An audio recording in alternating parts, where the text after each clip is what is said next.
Taste the Daily. தனுஷ்கோடியில் கடல் சீற்றமாக உள்ள போதும் ஆபத்தை உணராமல் ஐயப்ப பக்தர்கள் புகைப்படம் மற்றும் செல்ஃபி எடுத்து வருகின்றனர். இது குறித்த கூடுதல் விவரங்களோடு இணைகிறார் செய்தியாளர் பூபேஷ் சந்திரன். கள நிலவரம்.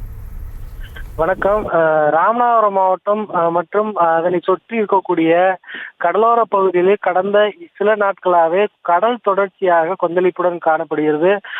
குறிப்பாக தென் வங்கக்கடலில் ஏற்பட்டிருக்கக்கூடிய குறைந்த காற்றழுத்த தாழ்வு மண்டலத்தின் காரணமாக பாம்பன், ராமேஸ்வரம், தங்கச்சிமடம் உள்ளிட்ட பகுதிகளில் அதிக அளவில் கடல் கொந்தளிப்போடு காணப்படுவது மட்டுமல்லாது அந்த பகுதியில் பலத்த காற்றானது வீசி வருகிறது. இந்த சூழலில் ராமநாதபுரத்தின் கடைக்கோடி பகுதியான தனுஷ்கோடி பகுதிக்கு சமீபத்தில் சுற்றுலா வரக்கூடிய ஐயப்ப பக்தர்கள், அதே போல பொதுமக்கள் அரசு அறிவித்திருக்கக்கூடிய உத்தரவை மீறி கடலுக்குள் இறங்கி செல்ஃபி எடுப்பது, அதே போல அங்கிருக்கக்கூடிய கடற்கரையில் குளிப்பது என்பது தொடர்ச்சியாக நடைபெற்று வருகிறது. இந்த சூழலில் அங்கு பொதுமக்கள் அதே போல ஐயப்ப பக்தர்கள் யாரும் இறங்க வேண்டாம் என அறிவுறுத்தல் விடுக்கப்பட்டிருந்தும் கூட அவர்கள் அதை தாண்டி அங்கு குளிக்கக்கூடிய காட்சிகளையும் அதே போல செல்ஃபி எடுக்கக்கூடிய காட்சிகளையும் நம்மால் பார்க்க முடியுது. இது சம்பந்தமாக தொடர்புடைய துறை அதிகாரிகள் உடனடியாக விரைந்து அந்த பகுதிக்குள் பொதுமக்களும் யாரும் இறங்க வேண்டாம் என கடுமையான நடவடிக்கை மேற்கொள்ள வேண்டும், அங்கிருந்து அவர்களை அப்புறப்படுத்த வேண்டும் என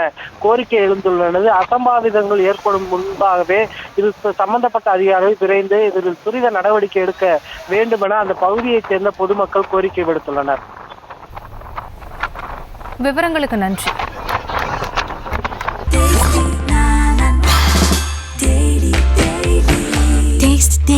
Taste the Daily.